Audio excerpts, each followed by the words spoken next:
avoir ces matins, hein, vous êtes branchés, vous êtes de partout. Bozolanda, politique, rien que la politique, vous êtes branchés sur PNL News TV. Nous sommes sur la télévision, donc vous êtes branchés.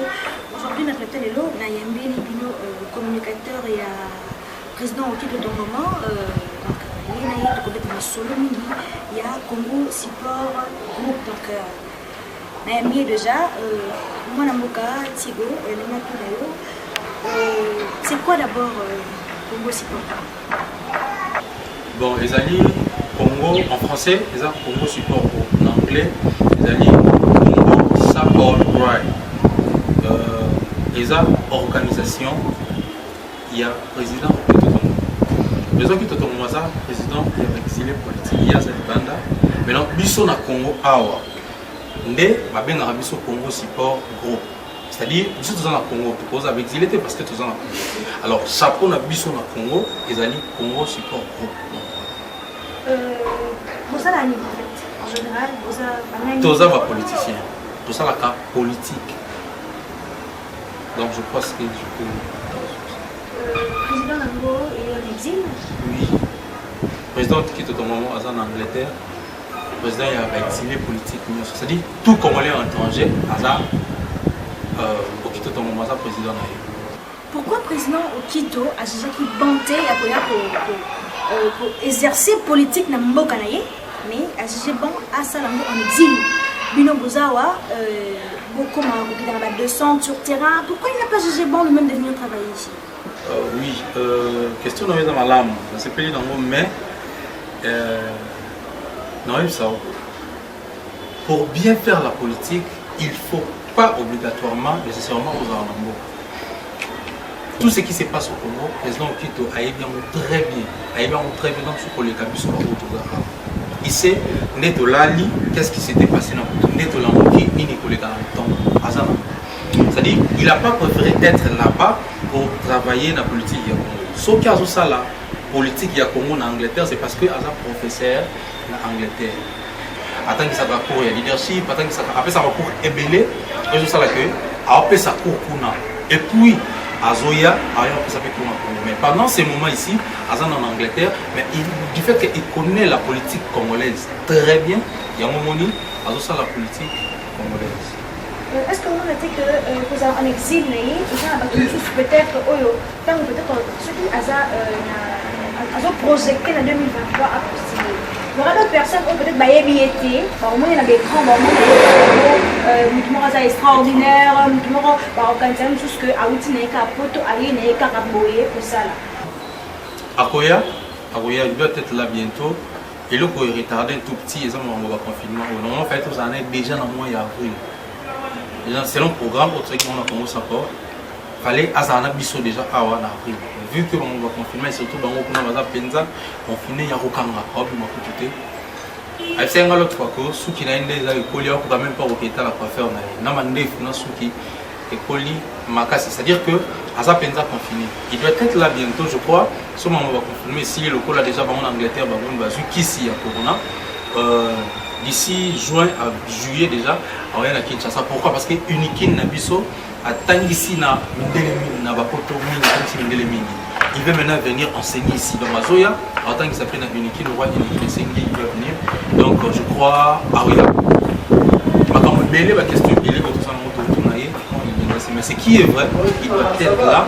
Pour ça, la politique, je pense que ma question ce soir est aussi là. Qu'est-ce que le président Okito Tongolo a déjà fait pour la République? Ebele. Voilà, on peut se comprendre. Déjà, l'élection en 2006, na Congo, ce qui est Simba qui est le Canada, c'est parce que Okito Tongolo était là. Il ne me dit pas ça. Exactement. Il avait fait quoi? Il avait fait quoi? Il a bango mutu, ba milita kuna na poto pour élection et réussir à. Elle s'est engagée au molo sur la téléphone, elle s'est engagée. Et là, comme elle n'a pas de francophone, vous allez voir. Ceux qui m'ont sali loko pour lui applaudir et puis au bête du solo naïe au salamoté. Ceux qui m'ont sali loko, il y a vendu qui m'ont lobaté, il y a oublié la télé ou ni au lobané, c'est ça qui est. Et ça n'a pas de belé salama même na poto. Bato belé benga va refouler bango, c'est grâce à Okito Tongolo va refouler. Ministre, il y a sport na biso y a sport, on a vu ce mot, je crois, les années qui est passé. Denis Kambaye. Non. Avant Denis Kambaye, à même athlète mon Angleterre, à Sundoli Bango, ministre Akimi, athlète ba souffra kuna. C'est président qui te tombe montazo en charge. Si les lots comment vivre bien kuna en Angleterre. C'est-à-dire ils ont makambo belé au vite au sala au na Congo et puis à Osalango fait misusu na Congo, misusu à Osalango Liban.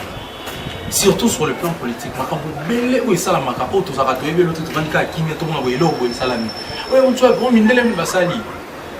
Boye bango que c'est okito tongo na bande ko na biso staff nyonso ya gouvernement nizil de bakenda basali ngo de biso lelo to acclamer mais bango kuna comme na ngoyo kana raté on a awa mutumo bimisi mutu lokola ye voilà pourquoi on a dit fini avec tout ça là siko ko comme président na biso salé lo kuna atindeli biso ba image na sana ba image be na téléphone na je crois na opé sa réalisation na bino atindeli biso ba image to ye to lakisa mon mboka président qui to moment Asbanda, il y a président, il y a pays ébélé, j'ai des images. Le pays, il y a Poto ébélé. Le premier ministre, il y a Grande-Bretagne, c'est l'ami à mon président. Le président, il y a Mali, il y a camarade, il y a président dans Mali. C'est-à-dire, il y a beaucoup de présidents qui ont des décisions dans le monde. Alors, voyez-vous que dans le monde, on va décider, il y a des décisions, n'est-ce pas? Voilà pourquoi j'ai dit, au tout moment, Aza parmi les décideurs de Makambo et Samara Congo. Mais il ne parle pas. Dernièrement, en anglais, les Congolais qui viennent en Angleterre, d'autres qui sont là. Mais ils ne Makambo les autres salles en Congo, parce qu'ils sont en Angleterre. Mais ils ont beaucoup de pourquoi. Il faut qu'il y ait un silence. Voilà pourquoi on a. En fait, non, mais ça y est, ce qu'on a silence. Si il y a zolo baté, non, on va les canadiens, on va vraiment quoi silence. Donc voilà. Moi, Mbokatiego, pourquoi tout le monde qui n'a vu vos salles de descente na Minalemba? Je ne sais pas si on va demander à la régie de nous balancer quelques éléments et puis on se retrouve tout de suite ensemble. Merci à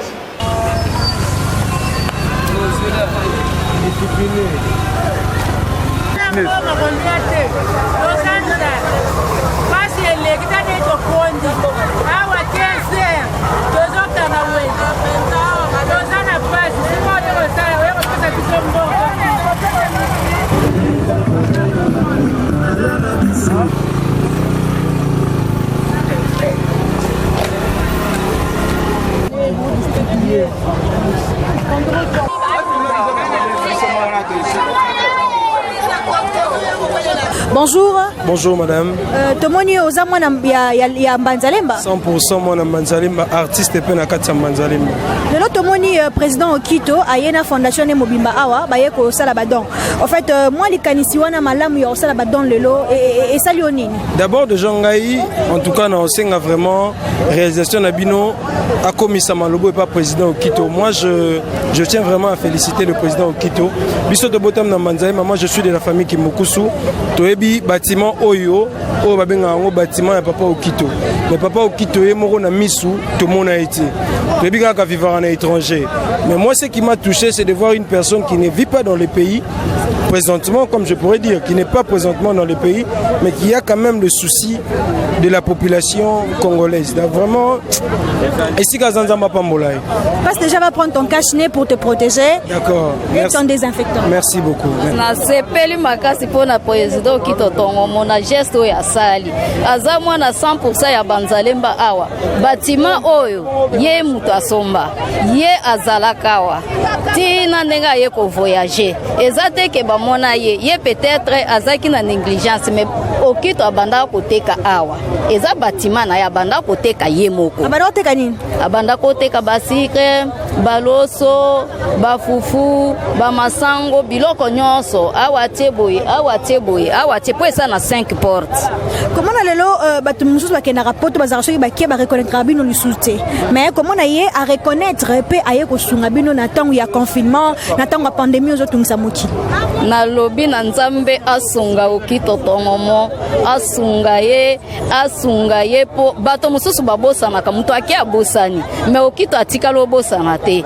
Ayebi ka tiki bato na ye. Ayebi ke pongo eza na pasi. Okito soko continuer ba geste ko kosuka na geste oyo te continue na oyo mususu po neti ba mama wenze baza bato ba vivre kana pasi soki ka kosungi ba mama wenze loba okozala likolo pe bakasa ekopesa melayo kosuka na wenzo oyo te kende ba wenze nyonso osunga ba mama nyonso mwana azalaka mwana ba mama mwana azalaka mwana ba papa te soki ka kokoti pa ba mama loba bakasa ezali. Félicitations. Des retours sur ces plateaux, je dis merci Christian pour ces très belles images. Et encore, je sais pas, je me demande pourquoi encore Bokega Raposa la descente. D'abord la commune à Lemba, Bokena Winza Mbanza Lemba. Et puis pourquoi seulement vous préférez que Bokena Lemba? Oui, je crois. Là, on a la question, pourquoi Winza Mbanza Lemba parce que Winza Mbanza Lemba voilà, ils a place au Kito Tomo en ligne.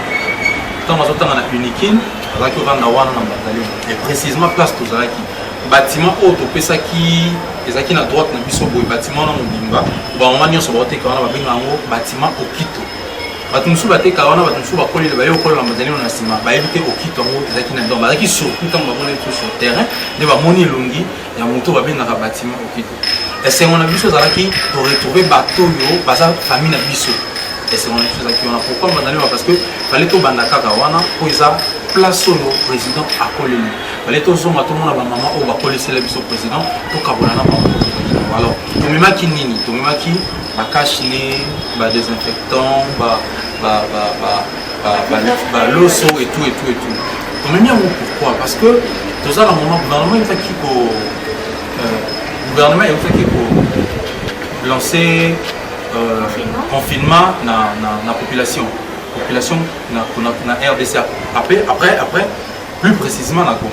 Mais ce qui était vrai et affectait qui ma famille est délai parce que la plupart de papa et maman ça la na Gombe musu batekara na mpanzi azando musu basala kada entreprise eza mpanzi ya ville. Alors et ça la ke bazana na mandako bazoliate bazomilate. Et puis un moment et ça qui n'a pas activité belé oh il va petit votre salle entre autres bar église et tout or tu as vu que bah mutu sous car na bar na ndinga te bière et so boko le lenda et il y a d'autres hommes de Dieu quand ndinga zo te le banzambe moi et le ko tsina kitunga le ngole lipe mosala nzambe et permettre nda ko c'est comme ça ce qu'il a dit mais et ça la que mo rambon nous ça m'a sauté alors na ndenge ya omone na makambo le président qui t'a dit bon to ko ki ko pesa ba cash ya pamba to ko pesa ba détention comment est-ce que on to so ko na maboko mbale belé mali loroté voyez-vous on to azui akani cash-nez to za na problème moro pona kopema to dégageaka nini on respire et puis on aspire alors et ça mon pepo zo bimisa tende po il faut aspirer c'est-à-dire au bimisi musu so kotinga bah médecin ne va pas expliquer en détail. Alors tant que vous respirez même on peut pas ça, vous créer un problème dans d'autres. Alors c'est pendant que au lieu pété le même problème moi en tout cas la place couronnée Boumayo nous allons dire au Boumayo. Voilà pourquoi nous on a songé tout quitter sur le terrain na cache-nez na va désinfecter puis na biloko kolia tout servir tout sur nos bandeko. Ce qu'on a fait là, ils ont juste des échantillons, il y a au photo ça normalement, mais ils allaient qui le là, il y a liboso tout ça là qui et puis to poursuivra qui en gros l'orphelinat va nous l'habiter parce que le but quand on va aller bah parce que ça quand on va aller matin que dès qu'ils sont orphelinat autant la banana biso bah au bazar. Non, je vais poursuivre ma question. Ah ok d'accord. Merci beaucoup. Donc je pense qu'on ne devait pas seulement se limiter dans la cache-nez, il fallait tout qu'il y ait des petits nabilos parolia pour continuer à soutenir dans les combats au bazar. Au moment que nous parlons, la régie peut nous balancer des images aussi de l'orphelinat. On veut encore voir l'orphelinat. Donc partie d'essayer de cache-nez. J'ai même vu l'abbé. C'est l'abbé qui lève le méchant. Frère. J'ai vu monsieur l'abbé qui a parlé. Monsieur l'abbé a orphelinat Eureka, c'est ça, et la 7e rue. Namoni épée à lobby, namoni aussi va cache-nez, va désinfectant, aussi va mot biloko, va mot. Je me demande tout ça là, ils ont dit caca, exactement. C'est-à-dire que il y a un certain moment dans la vie, il faut voir comment est-ce que Makambozo Baluka, aux étrangers, au Yébinanga, la RDC Makambozo Simbate. Alors pendant que Marambozo Simbate, so aux en moins différent, lingo kawana de quoi ça fait même. Pour éviter le lobby à cause de la nane, pour y a cause de kabula penayo. Et c'est nga kana mutunio so à soutenir baro baza orphelin. Bana wana parmi bango, chef de la République, chef de l'État lobby, baro bimawana, ministre, gouverneur, joueur à Mineni, pasteur à Mineni, docteur à Mineni. Alors il faut tout soutenir dans mon protocole en sorte qu'elle va vivre bien. Au lobby à venir, il y a Congo, ils allent assurer. Il ne faut pas tout ça comme il y a des gens qui sont tout le monde a un bâtiment à Kolipa-Sungete. Tant que nous avons obtenu une place à Kolatelo, on a aidé le vie. Voilà pourquoi, dans le thème, il y a président qui est au moment. FC Kibiso, Toko Soukakana, on était, tout le monde est à la bande de Koba, on a absolument fait le nom. On fait les aides à Kinshasa, pour qu'on satisfaire, on n'y en sort dans la mort. Voilà pourquoi on devait commencer quelque part pour enfin poursuivre l'opération. On a mis dans la 7e rue, après, pour continuer. Après la commune de Limba, vous allez encore partir quelque part sur la place de. Exactement, tant que Limba, on fait les limiter. Donc je crois que le quoi déjà l'outil Limba qui est limité, pour qu'il y ait la prochaine moment de quoi Tchangou, pour qu'il y ait la prochaine moment de quoi Bandal, pour qu'il y ait la Gombe, pour qu'il y ait la Binza, donc ça va tourner comme ça. Ok, c'était quoi son dernier passage à Kinshasa? C'était quand? Non, et Oumeli. Et Oumeli, il y a longtemps qu'il est ici à Kinshasa. Mais je crois que Eoum l'a sauté façon déjà. Bon, on peut maintenant rentrer sur l'actualité. Ouais. À la fin, tu vas encore bien expliquer Congo Sipakou.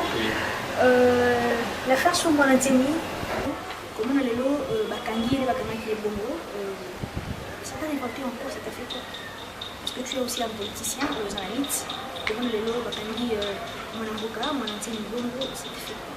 Moi, je pense que le président de la République avait dit dans un état d'urgence pour éviter ma camembele pour les alliés pour ça plus de 20 pour les alliés il faut qu'on soit vraiment beaucoup il faut ce qui était mal avec mon antenne il ne devait pas désobéir à cette ordonnance au président de la République à Lobakiba. Ils avaient qui je crois décret par le gouverneur de la ville. Il ne fallait pas désobéir, non, il fallait à obéir.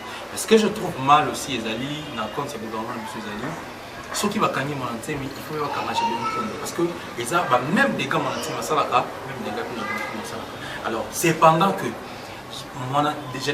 président de la République, Sina, ordonnance mon pourquoi Kangaye, si les lots, Kangaye. Vous voyez?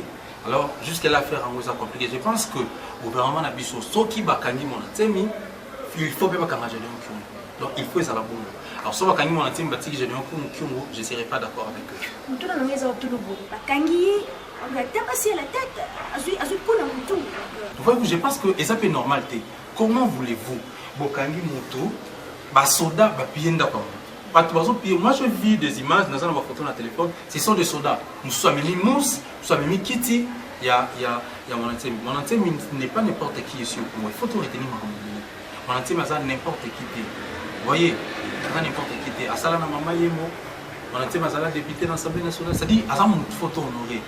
Malgré les horaires, tu peux humilier moi si tu es niveau tu peux humilier la famille na niveau les gens, les policiers avec uniforme, des papiers qui n'ont pas monté. En tout cas, moi je pense que le gouvernement pose à ma disposition pour arrêter la politique. Est-ce que tu ne penses pas que est-ce que tu ne penses pas que ça va faire exactement. Mais sauf que on a beaucoup de temps parce que lingaka kosemele na makambo balinga te manati mazana ba militant na ye na ba combattant na ye ba koko expliquer mo mieke ngai. Moi je suis un soldat d'Okito Tongono, donc voilà, je peux qu'expliquer très bien ce qui est Okito Tongono. Mais seulement vu que les actualités, il y a un ami qui répondre que ce qui va au Kamamana, c'est ce qu'il faut qu'on appelle 2023, beaucoup poursuivre les sous course la campagne électorale. Je crois sur ces questions-là, il faut en répondre. Mais ce qui est vrai, 2023, ils ont horizon tout à tal. Nous sommes en 2023, donc quand je dis ma belle élection, vrai, il faut pas vrai. Et puis il faut comprendre que en 2023, on a besoin de vrai. Et non, il faut pas vrai. Tout le monde dit que c'est vrai. Je ne vais pas citer le nom de quelqu'un, mais oui, il y a en 2023, et par exemple, Ok, merci beaucoup. C'était un réel plaisir de vous avoir dans mon plateau aujourd'hui. Merci beaucoup, Madame Modi. Merci aussi au président Okito, Tongomo. Donc, merci beaucoup, Président. La big salutation à yo. Donc, merci parce que vous avez beaucoup de choses à connecter. On a l'émission rien que la politique soit politique. Restez branchés, connectés sur Peniel News TV. Pour les gens qui vont nous prendre aussi, ça nous fait résolution dans la télévision. Nous sommes résolution la Peniel face à face avec Dieu. Donc, restez branchés. Je vous aime bien. Abonnez-vous massivement, partagez. Donc, invitez les invités. Dites-leur que votre émission avait déjà débuté et nous sommes déjà à la fin.